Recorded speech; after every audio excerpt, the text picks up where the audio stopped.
Greetings and welcome to week one wrap up. My name is Dr. King Jordan, and I wanted to share with each of you that you all did an amazing job with your discussion questions or your discussion posts. So keep up the good work. I invite you all to continue to have critical conversations. That is an element that we all get when we choose to share our perspective. So I would like to encourage each of you to continue to do that. And so for this week, what we learned this week was basically that social work is an art, science, and profession, right?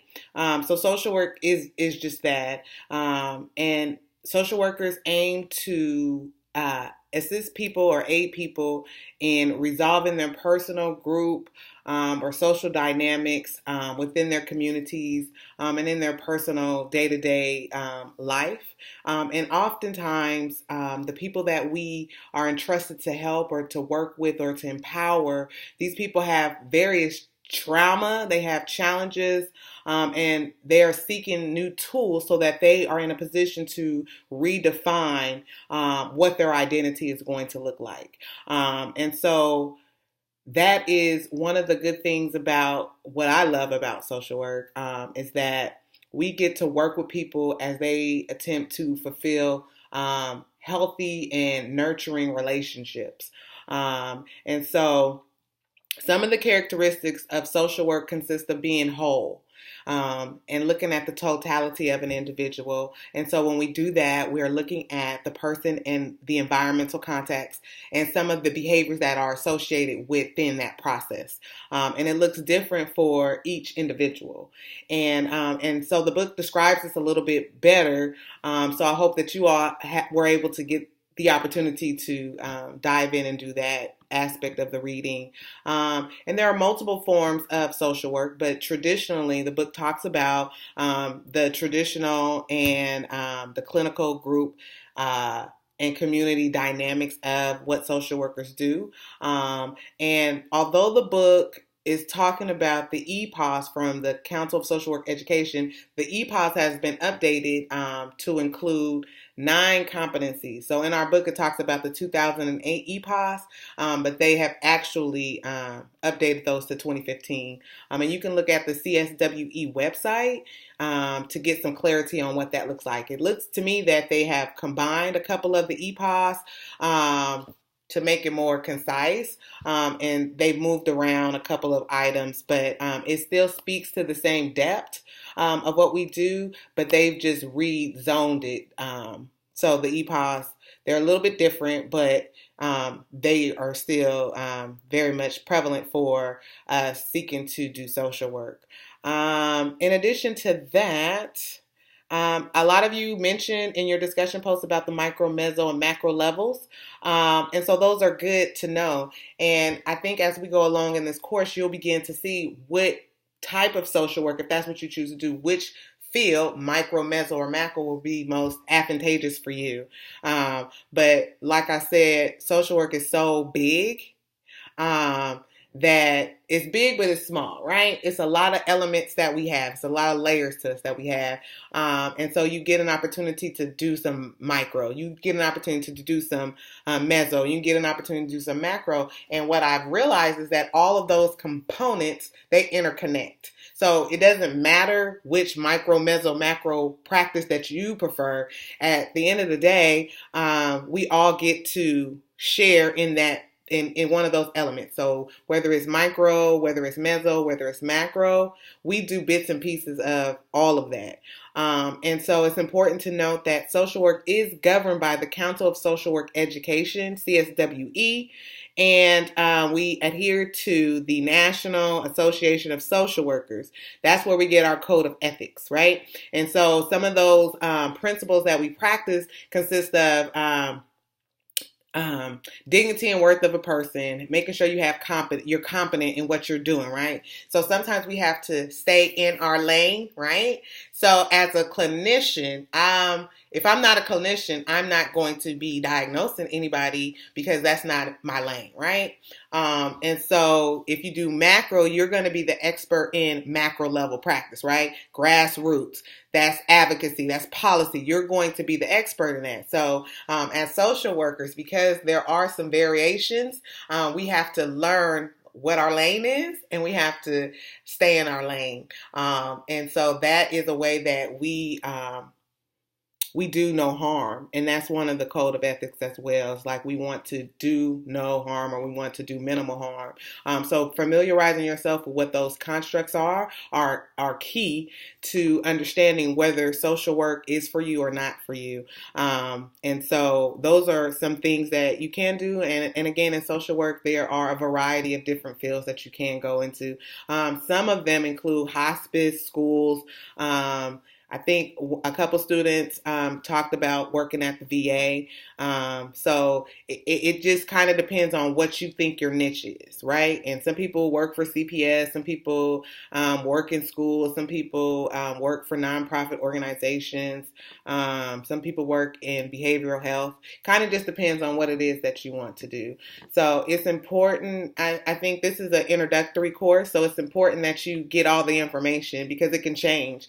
And in social work, it takes a lot, right? So we always talk about self-care and we want to do no harm, but it's important that we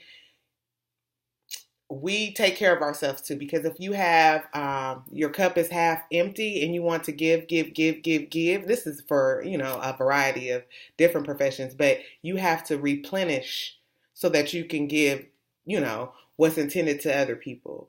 So self-care is a very important component, and you'll probably hear me mention this time and time again because it's key. It's key to reducing recidivism. It's key to ameliorating burnout because when you are charged with helping somebody or inspiring somebody or motivating somebody to get to the next level, you have to be okay. And so I'm a firm believer in therapy. For social workers do therapy too, but social workers sometimes need a therapist. They need a non-biased person who can give them some tools so that they can keep doing the work that they have been, charged with doing, living their divine providence. So it's important that you stay healthy along this journey as you serve other people.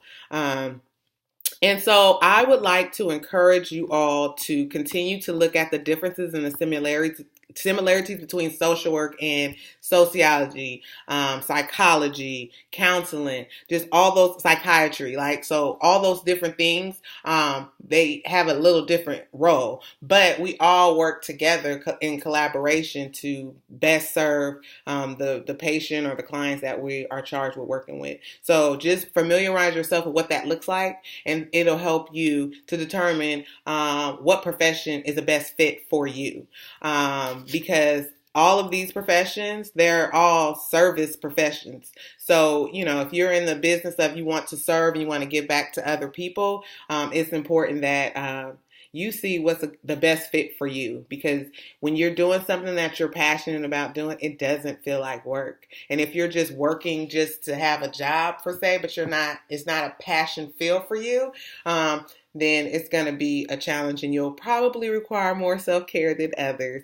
But self-care is good nonetheless.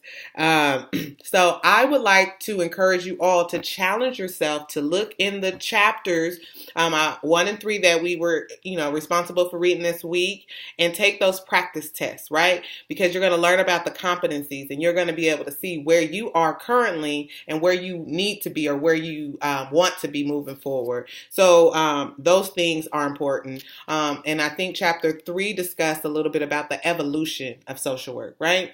Because it's the foundation. So if we're building a foundation, it's important that we know how social work emerged. And it talks about policies, it talks about research, it talks about field education, all these elements that assisted the CSWE in coming up with a standard of how people that are seeking degrees in social work, how that's going to be managed. These are the components that we need you to learn. We want you to execute with competencies. So they have designed all these elements based upon the history. of what it means to be a social work, what it means to do social work. So CSWE also has a website, and it talks about just all the different accreditation standards and processes, and the over 700 schools that they do have that are accredited on both the bachelor's and the master's level. And for social work, the MSW, or the master's degree, is the advanced degree in social work. And we have people that, choose to go further and ascertain a PhD or DSW in social work, so that we can put ourselves in the positions to really give back to the profession. And part of that is research. Part of that is practice. Part of that is advocacy. It's a whole lot of different things that we can all do to just grow if this is the profession that you are seeking to invest in. So I just wanted to share the weekly wrap up for this week, and I look forward to discussion posts next week, or this next week, week 2, and just hearing what you all have to say. I think that when we talk and we converse with one another, we get to learn about we get to see the world from another person's perspective, another person's lens. And in doing so, we also get to learn. And so, as long as we're learning, we're growing. And so if there's a topic that is being discussed and it makes you a little bit uncomfortable, that's good, because that means that you are growing. Because when we're uncomfortable, we typically we grow, we learn, and that's what this whole journey is about. It's about expanding our horizons, learning and growing, so that we can share and impart knowledge that we've learned to other people, regardless of what their perspectives are. So I want you all to enjoy your week, and let's see week 2. Have a great day.